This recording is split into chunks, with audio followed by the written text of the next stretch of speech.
Hello, and thank you for joining me today on this video. Today I wanted to share with you how I did some makeovers on some thrifted items. So I will be showing you the supplies that I use for the first project.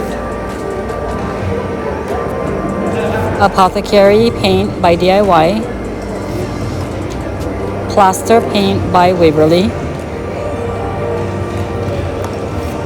Velcro picture hanging strips, some paintbrushes, an IOD stamp with a crackle finish,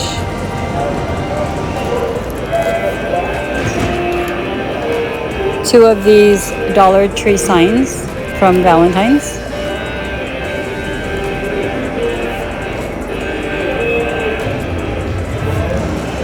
and that Happy Fall sign. It was a thrifted item.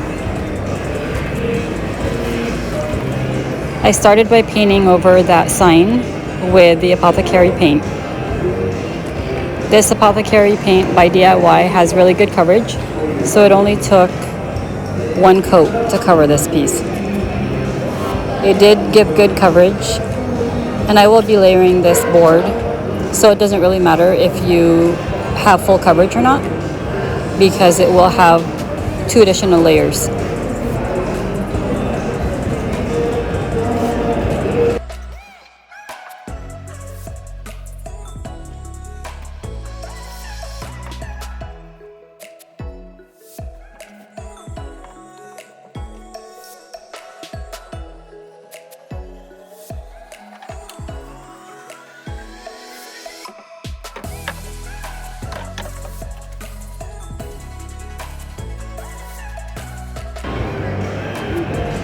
And I also didn't get a video of me painting the $2 Dollar Tree Valentine wood signs with a plaster color. But I continued covering this sign with the Apothecary paint until it was fully covered.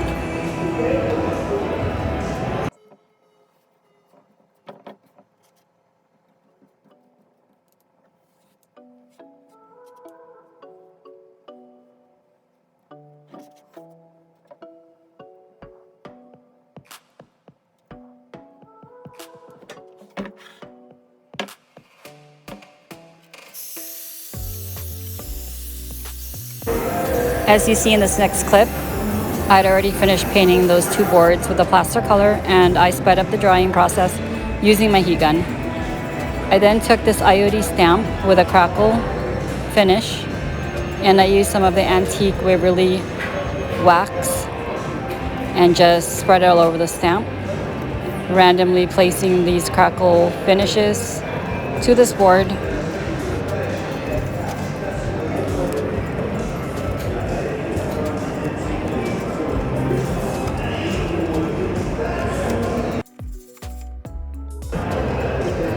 After stamping onto these boards, as you can see in this clip, the Waverly wax had been spread all over the boards. I just used a baby wipe and I kind of smudged around the wax.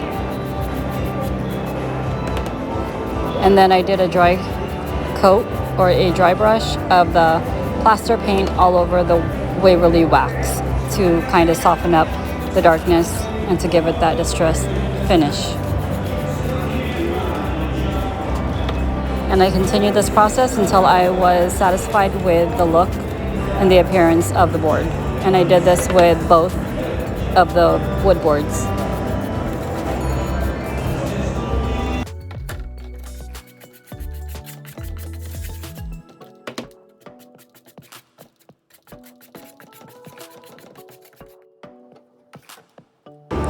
I then took my Gorilla Glue and spread it on the back side of these boards, and I also use hot glue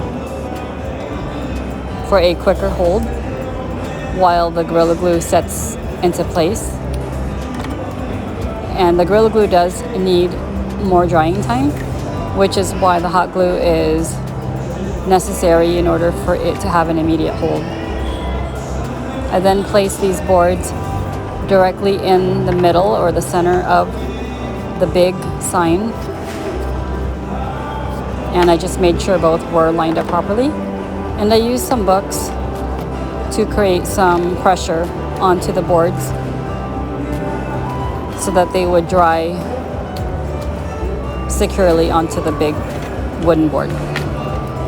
In the next clip, I took these Dollar Tree frames. They're 4x4 frames, and I removed the easel standing device or mechanism behind these frames. And I proceeded to glue some of these Jenga wood blocks or tumbling tower blocks from Dollar Tree using my Gorilla Glue as well as some hot glue. And I repeated this with all 5 frames.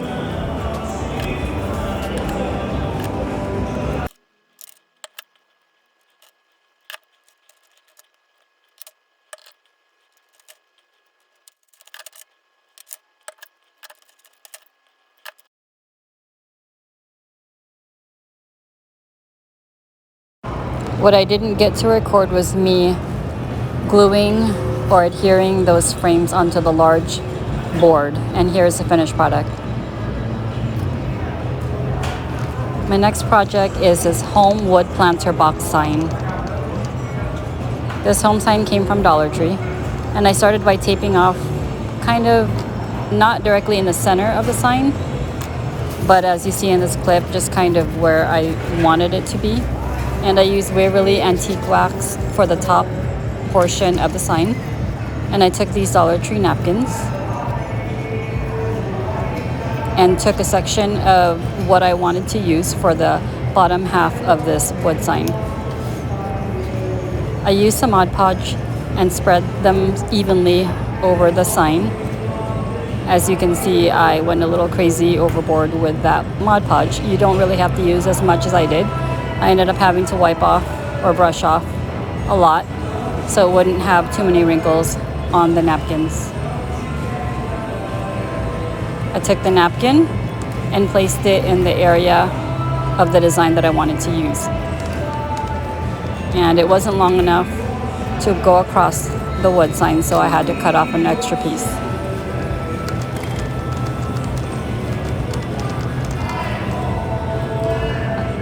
I just snipped off the excess of the napkin.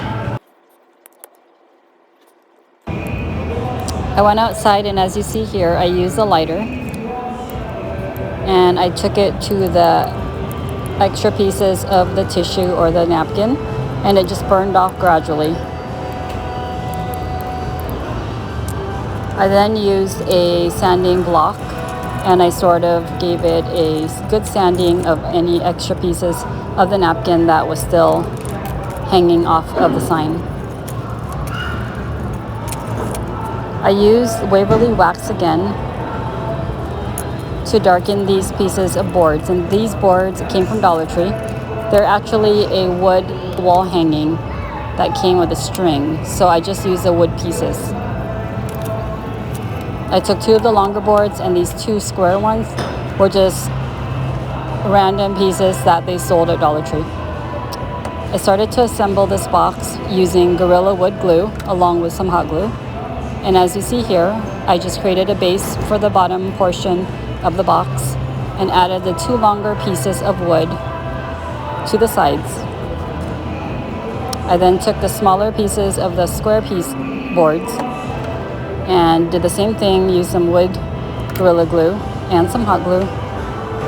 I continued to glue all the pieces together until this box or this rectangular planter is completed. I took this home sign and adhered it to the front of the box using Gorilla Wood glue as well as hot glue. And I made sure that it was centered to the box.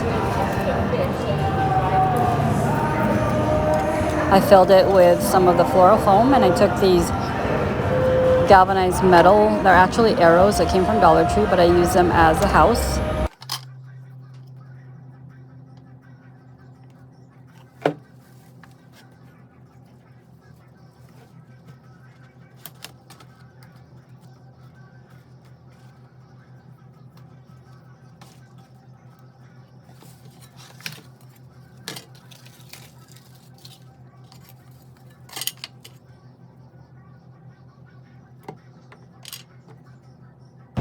I used Jenga wood blocks behind each of the house, and I glued them on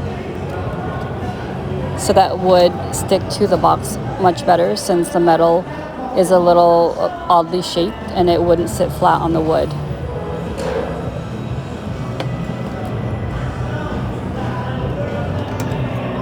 And then I just glued that onto the box. Now, although you really can't see this once all the florals or the greenery is placed into the box, I think that it's actually a good option if you were to use shorter flowers, and you could see the houses much better in the background. But I think overall it turned out great.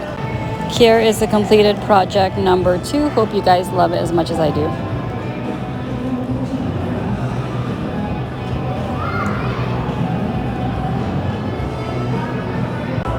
For project number 3, I'm taking this thrifted item. It's like a wood riser slash cake stand, and I gave it a good couple coats of really white chalk paint, covering up that stenciled area along with the metal.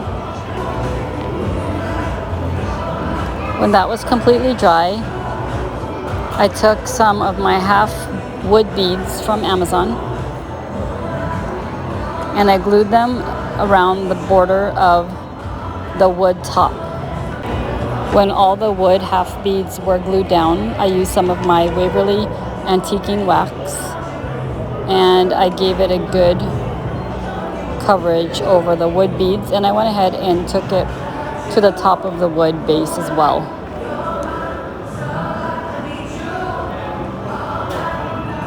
I also took my baby wipe and spread some randomly across the white metal base so it would have a distressed finish that would go well with the top half of the stand. And here you see everything's been painted. I took some Waverly white chalk paint and gave it a dry brush over all the beads and then randomly across the top as well. And then I took Mod Podge and I gave it a good couple coats to protect it. When that was done, I took some of this IOD rub-on transfers and I stuck it to the top of the wood base. And here is the finished product. I think it turned out great. It looks very farmhouse. Could fall under French farmhouse. And I really like the outcome. I hope you guys enjoyed this. Make sure you tune in for more inspiration. Thank you for watching.